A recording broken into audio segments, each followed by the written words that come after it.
अरे राम राम राम राम। इतनी जोर की बारिश हो रही है। 2 दिनों से यह बारिश तो रुकने का नाम ही नहीं ले रही है। मुझे लगता है अब जल्दी ही मेरी छत से पानी टपकने लगेगा। तभी उधर से एक शेर बारिश से परेशान होकर छिपने की जगह ढूंढते ढूंढते उसी किसान की झोपड़ी के पीछे बने तबेले में घुस जाता है, जिस तबेले में उस किसान के कुछ गधे बंधे हुए थे।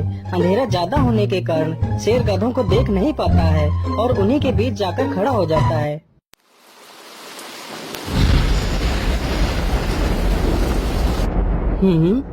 यहाँ से तो किसी मनुष्य की आवाज आ रही है।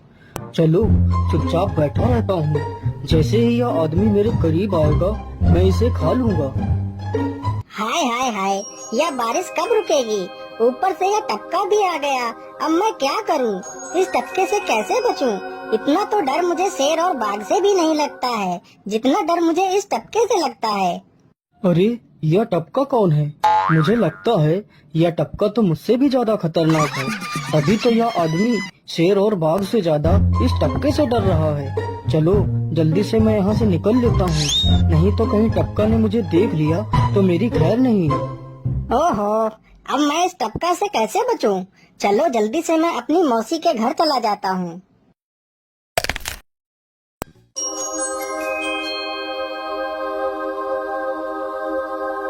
अरे चल चल गधे की औलाद, यहाँ पर छिपा हुआ बैठा है। अरे चल जल्दी। अरे ये क्या, जिसका डर था वही हुआ। यह टपका तो मुझ पर हावी हो गया।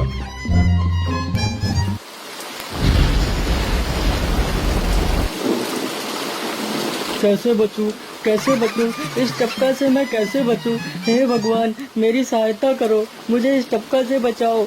मैं आज के बाद किसी प्राणी को नहीं मारूंगा। मैं मांसाहार छोड़ के शाकाहारी बन जाऊंगा। भगवान मेरी रक्षा करो। शेर को दौड़ते दौड़ते रात से सुबह हो जाती है।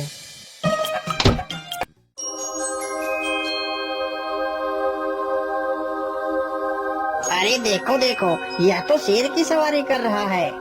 अरे हाँ, सच में ये तो शेर की सवारी कर रहा है। इसे तो डर भी नहीं लगता है। अरे उधर तो देखो जरा, यह आदमी कितना बहादुर है। यह आदमी शेर की सवारी कर रहा है।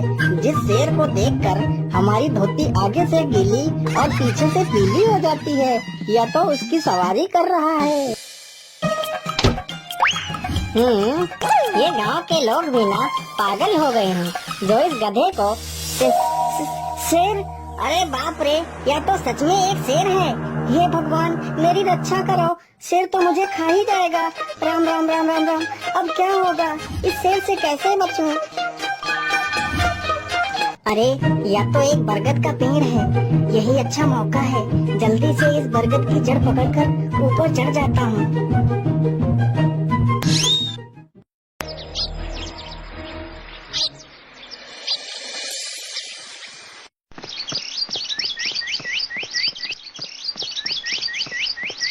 अरे शेर भैया, तुम इतनी जोर जोर से भागते हुए कहाँ जा रहे हो?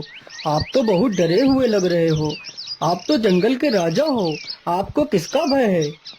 टपका, वो टपका मेरी जान के पीछे पड़ा है। अरे शेर भैया जरा मुझे बताओ, वो टपका है कहाँ? अरे भालू भैया, वो टपका मेरी पीठ से उतरकर उस बरगद के पेड़ पर चढ़ गया है। उसने मुझे रात भर खूब दौड़ाया है। वो तो भगवान का शुक्र है कि मैं जिंदा बच गया।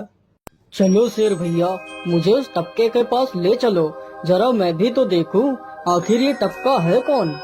अरे नहीं भालू भाई, बड़ी मुश्किल से तो मेरी जान बची है। मैं अपनी जान फिर जोखिम में नहीं डालूंगा। तुम्हें जाना है तो जाओ। अच्छा ठीक है शेर भाई, तुम यहीं रुको, मैं अभी बरगद के पेड़ पर देखकर आता हूँ आखिर ये टपका है कौन। जाओ जाओ बच्चू, जब वो टपका तुम्हारे ऊपर हावी होगा तो पता चलेगा। अरे कहाँ है यह टपका जिसने राजा जी की हवा टाइट कर दी? चलो इस पेड़ पर चढ़कर देखता हूँ। अरे बाप रे बाप, शेर क्या अकेला कम था, जो ये भालू भी आ गया। मुझे लगता है कि आज मेरी मौत निश्चित है। भालू पेड़ पर उल्टा होकर चढ़ने लगता है। तभी किसान और तेज से कांपने लगता है। कांपने की वजह से किसान के हाथ से छड़ी छूट जाती है और उल्टा होकर चढ़ रहे भालू के पिछवाड़े पर जा लगती है। भालू धड़ाम से जमीन पर गिरता है।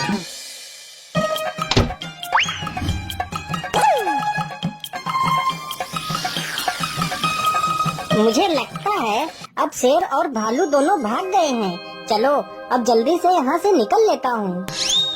सारे राज्य में यह बात फैल गई कि हरिया किसान बहुत ही बहादुर है और वह शेर की सवारी कर लेता है। धीरे धीरे यह बात राजा तक पहुँच गई। महाराज, क्यों न हम पड़ोस के गांव से हरिया किसान को बुलवा लेते हैं। वह बहुत ही बहादुर है। उसके बहादुरी के चर्चे तो पूरे राज्य में हैं। मुझे पूरा विश्वास है वह इस काम को जरूर कर सकता है। वह इस दुष्ट शेर को जरूर पकड़ लेगा। सैनिकों, हरिया किसान को आदर पूर्वक हमारे दरबार में पेश किया जाए। महाराज, आपने हमें याद किया। बताइए क्या बात है। मालिक, हमसे कोई भूल हो गई क्या मालिक? नहीं नहीं हरिया, तुमसे कोई गलती नहीं हुई है।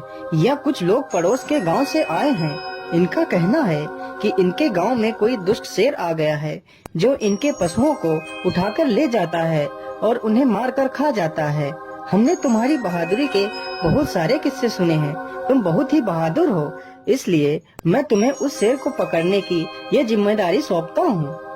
अरे बाप रे बाप, उस बार तो मैं शेर के हाथों बच गया था, लेकिन इस बार मैं नहीं बचूंगा। अगर मैंने महाराज को सच सच बता दिया तो झूठ बोलने के जुर्म में मुझे फांसी पर ही चढ़ा देंगे। अरे हरिया, तुम मन ही मन क्या बड़बड़ा रहे हो? कुछ नहीं महाराज, कुछ नहीं। मैं सोच रहा था कि मैं शेर को कैसे पकड़ूं। ये लो हरिया, कुछ स्वर्ण मुद्राएं रख लो, ये तुम्हारे काम आएंगे। क्या करूं, कैसे पकड़ूं उस शेर को? ये महाराज ने भी मुझे कैसी दुविधा में डाल दिया है। क्या करूं, क्या करूं? हाँ, मिल गया। फिर हरिया बाजार से एक रस्सी और एक जाल तथा एक बकरी खरीद कर लाता है। चलो जल्दी से, मैं यहाँ पर एक गड्ढा खोद देता हूँ।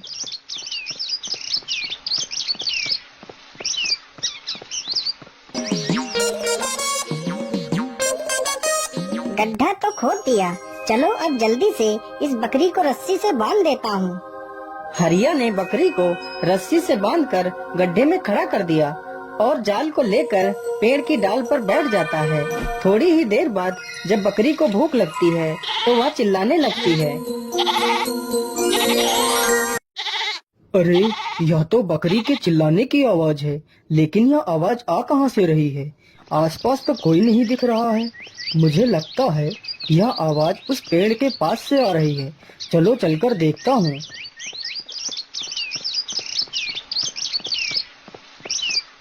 अरे वाह, आज तो शिकार मेरे पास खुद चलकर आ गया। शेर तुरंत ही बिना देर किए हुए गड्ढे में छलांग लगा देता है। तभी किसान तुरंत ही बकरी को ऊपर खींच लेता है और जाल को गड्ढे के ऊपर गिरा देता है। शेर गड्ढे में ही फंस जाता है। यह देखकर गांव के सभी लोग बहुत ही खुश हो जाते हैं।